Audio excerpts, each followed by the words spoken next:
नमस्कार, स्वागत है आपका मेरे चैनल द नॉलेज ट्रेल पर।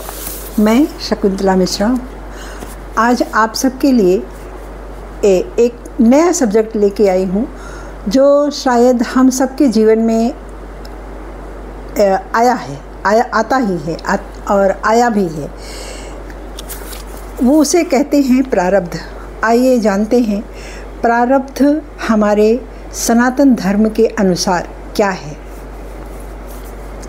तो प्रारब्ध को एक ऐसा बीज समझिए जो हमने अपने जन्म से पहले बोया होता है और वो बीज अपनी प्रकृति के अनुसार जब समय आता है तो वो उगता है और उसी के अनुसार हमें देखने को मिलता है कि कैसा फल मिला है, अच्छा है, बुरा है, क्या है, कैसे है। हम इंसानों का जीवन निसंदेह कर्म, ज्ञान, श्रम, सत्य, सहयोग, प्रेम इसी मानव के लिए ही बनाया गया है। हम अपने जीवन को प्रकाशित कैसे कर सकते हैं, इसका उपाय गीता में बताया गया है। गीता में श्री कृष्ण ने जीवन से संबंधित सभी प्रश्नों का उत्तर दिया है। सभी प्रश्नों को अर्जुन ने पूछा है और श्री कृष्ण ने उसका समाधान किया है। यह सत्य है कि कभी कभी जब हम एक बहुत सोच विचार के बाद एक निर्णय हम ले लेते हैं कि हमें इसी रास्ते पर चलना है, हमें ये काम नहीं करना है, हमें इस रिश्ते में नहीं जाना है।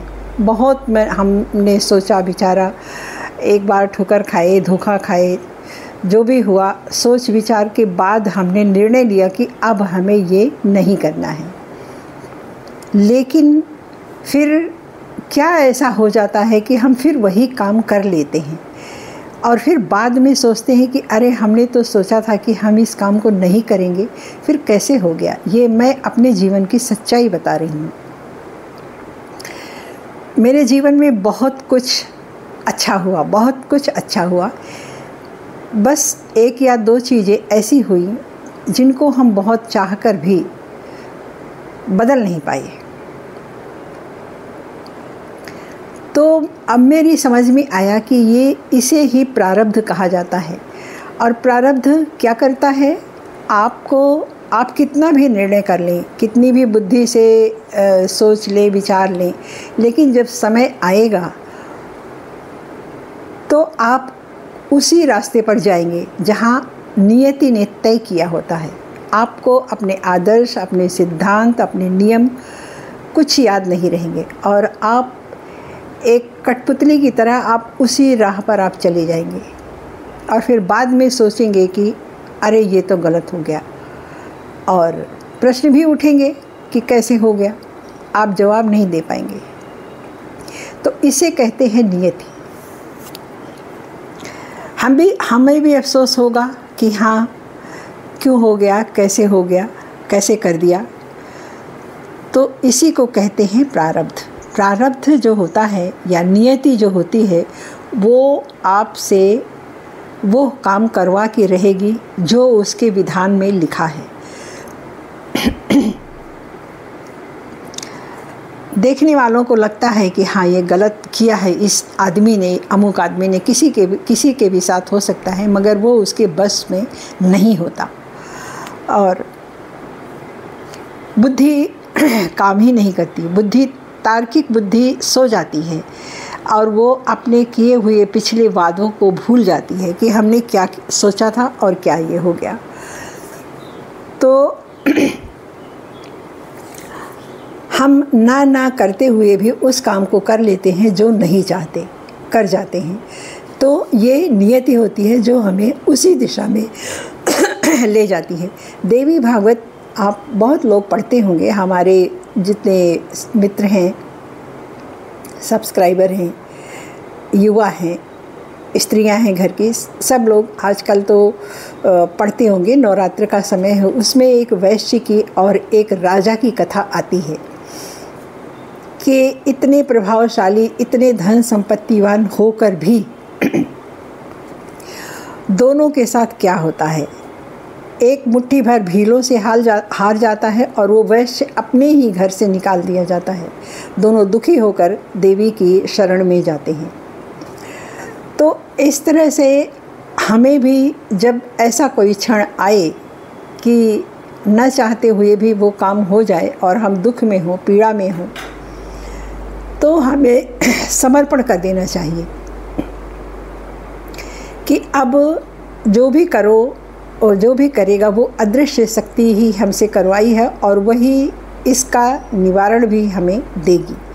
आप चुपचाप समर्पण करके स्वीकार भाव में रहें, लेकिन अपने श्रेष्ठ कर्म को, अपने सत्य को, अपने धर्म को, अपने अच्छाई के पथ को ना छोड़ें। आज का ये इस तरह से हमारा प्रारब्ध भी बदल जाएगा।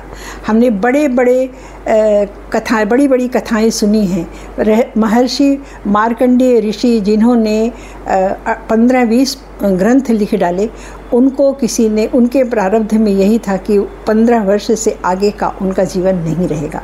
उन्होंने अपना पूरा बचा हुआ जीवन शिव को समर्पित कर दिया और उसके बाद एक लंबी उम्र और एक बहुत बड़े राइटर, ग्रंथों के रचयिता बने और आज हम उनको पढ़ते हैं और अपने जीवन को धन्य मानते हैं।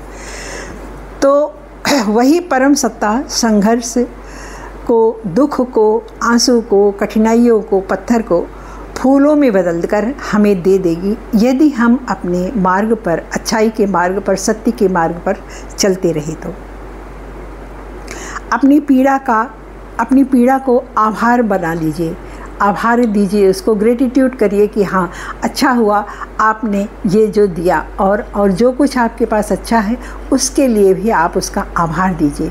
आपकी जो दुख है, पीड़ा है, वो सब आपकी खुशी में वो बदल जाएगा। आज का जो दर्द है, आज का जो दुख है, उसको अपनी ताकत बना लीजिए और हमेशा खुश रहें और यूनिवर्स को धन्यवाद देते रहें। दुख हमें एक सीख देने के लिए आता है, हमें एक मार्ग दिखाने के लिए आता है, हमें एक रोशनी देने के लिए आता है, इस प्रकार से कहिए। महाभारत में द्रौपदी ने भी कृष्ण से अंत में युद्ध के बाद कहा है कि हे कृष्ण, जब हम पीड़ा में थे तो हम आपको बहुत याद करते थे, हमें वही दीजिए आप। तो इस तरह से हम खुद को समर्पित करके और अपने श्रेष्ठ कर्म को करके एक अच्छा जीवन जी सकते हैं। कष्टों से हमें हार नहीं माननी चाहिए, न घबराना चाहिए, बस अपने मार्ग को, अपने सत्य कर्म को अपनाना चाहिए और श्रेष्ठ कर्म को अपनाना चाहिए। सहयोग की भावना रखनी चाहिए, बाकी सब अच्छा होगा, सब अच्छा होगा, खुद ब खुद अच्छा होगा। नियति हमें ले जाएगी अच्छाई के रास्ते पर, रोशनी के पथ पर ले जाएगी। तो धन्यवाद।